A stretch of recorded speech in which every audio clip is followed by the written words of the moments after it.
Bienvenidos a Irán Podcast. Hoy quería comentar una de las mayores diferencias que hay en esta nueva derecha, o mejor dicho, entre dos representantes de la nueva derecha, que serían Donald Trump y Javier Milei, y es su visión sobre el comercio, o mejor dicho, sobre el intercambio comercial, sobre todo a nivel internacional. ¿Y esto por qué lo digo? Porque hasta ahora, se puede pensar o puede parecer que Donald Trump ha utilizado los aranceles como arma política. Es curioso porque a priori es una medida económica o de política económica, me dirá alguno, pero eminentemente económica. Sobre todo, principalmente, o la idea es ser proteccionista, primar tu producción local por el motivo que sea, porque la consideras básica o por seguridad nacional o porque quieres proteger un sector, más bien, un sector que está comenzando. De acuerdo, eso hace unos años pues se veía con todo el tema de energías renovables, ¿no?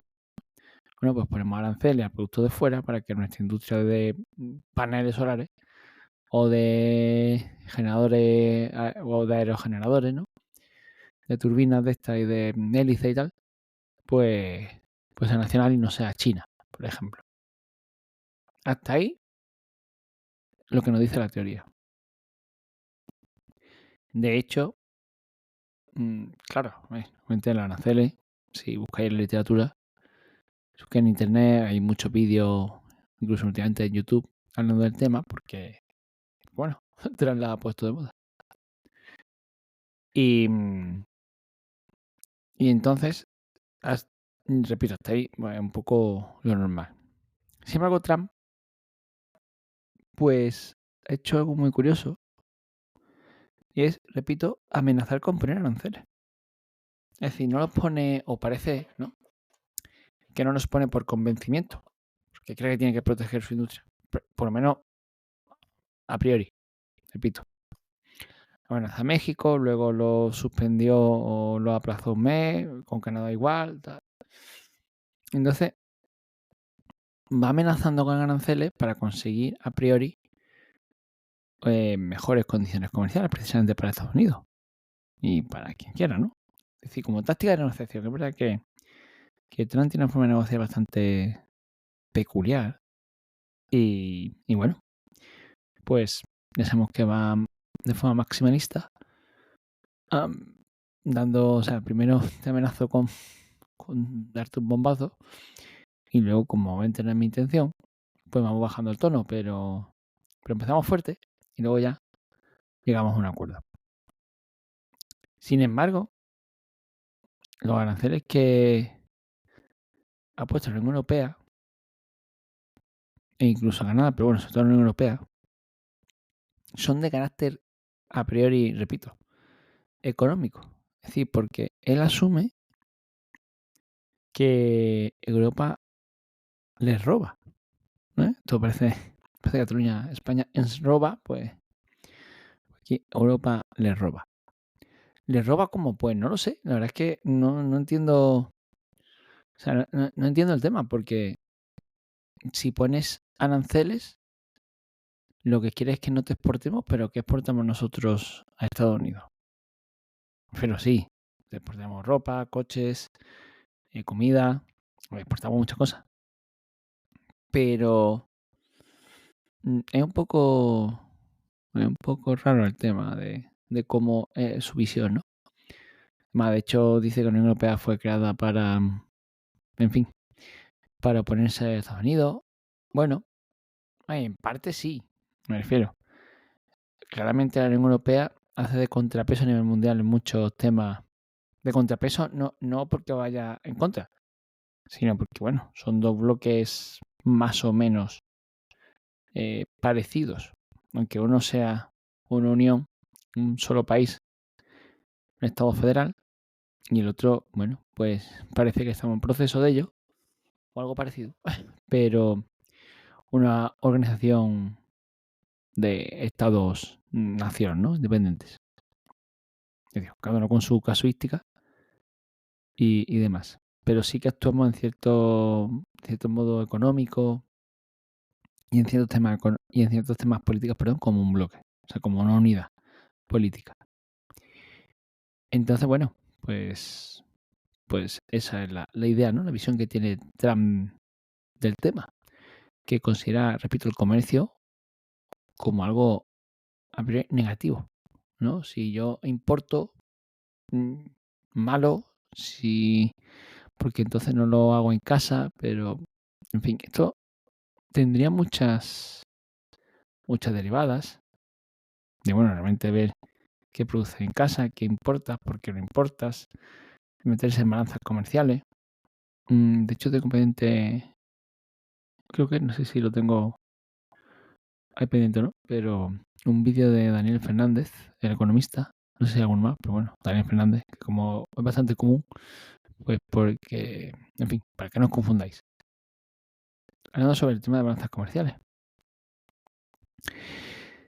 Y ya digo que todo esto es una visión mercantilista hace varios siglos, donde efectivamente siempre se veía como exportar. De hecho, incluso si lo vemos en el PIB, las exportaciones suman, las importaciones restan.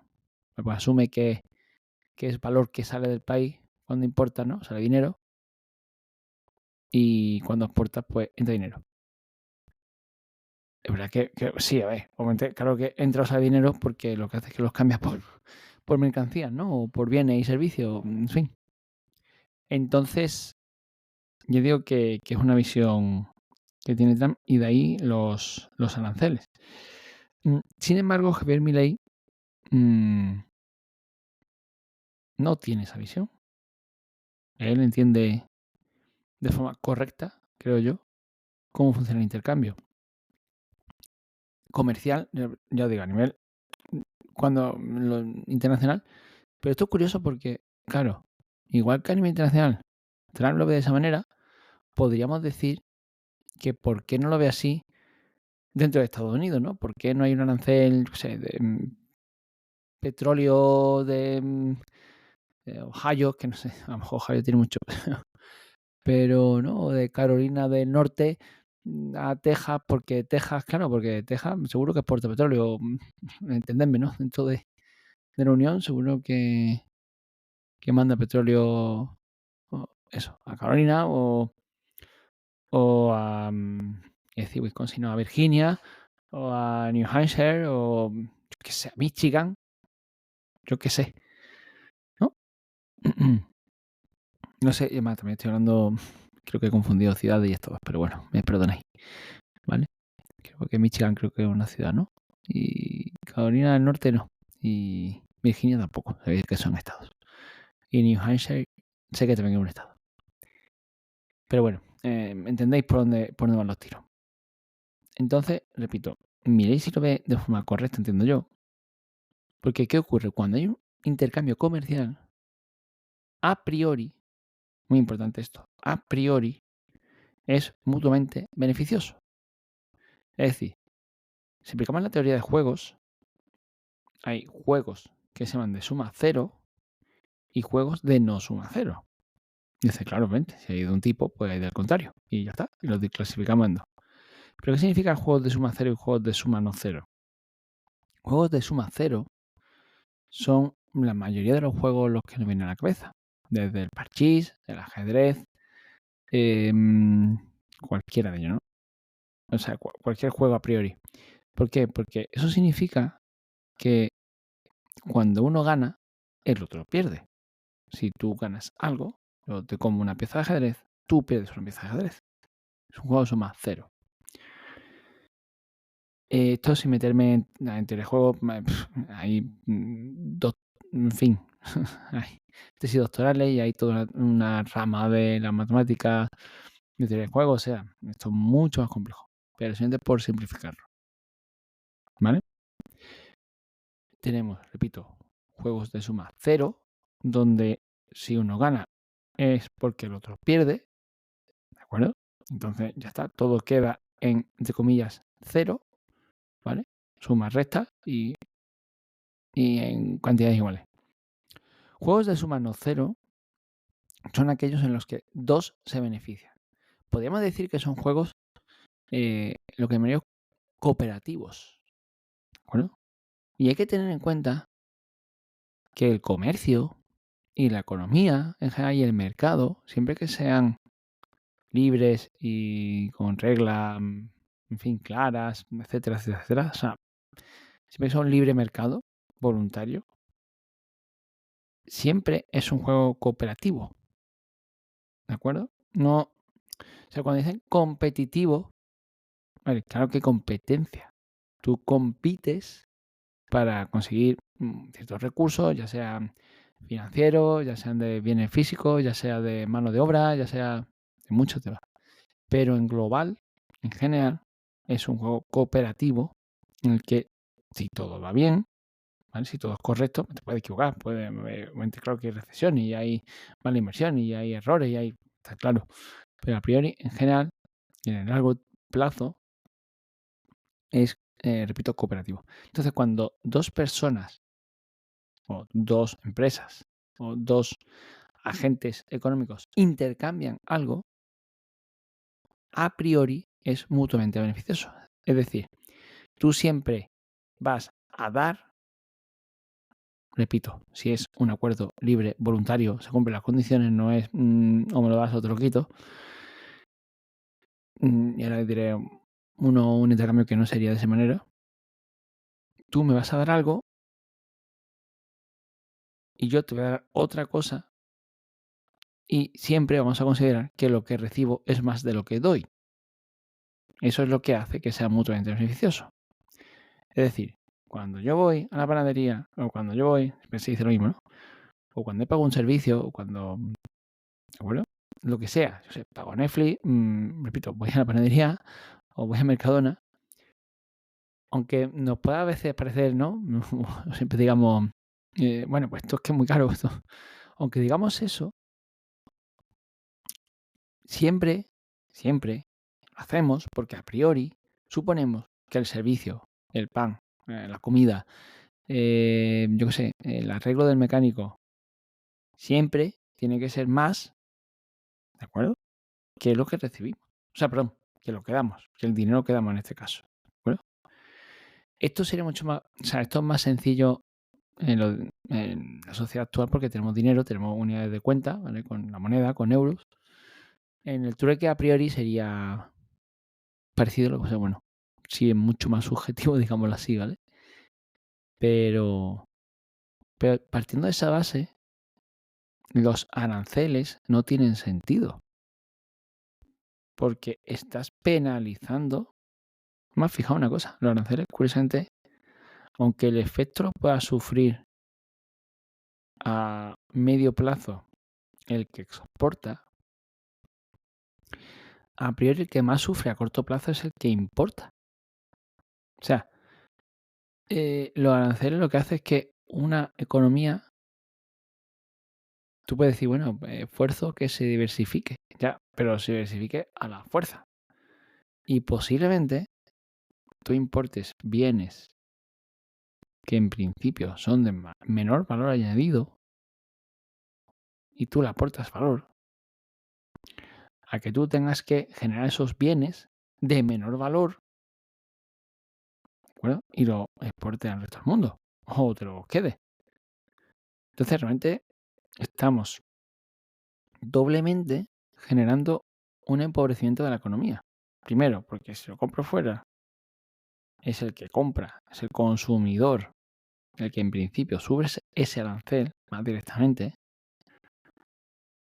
Y por otro lado, la economía local, en este caso nacional de Estados Unidos, sería que tiene que, si quiere evitar ese arancel, tiene que generar ese bien que a priori no lo está produciendo por algún motivo.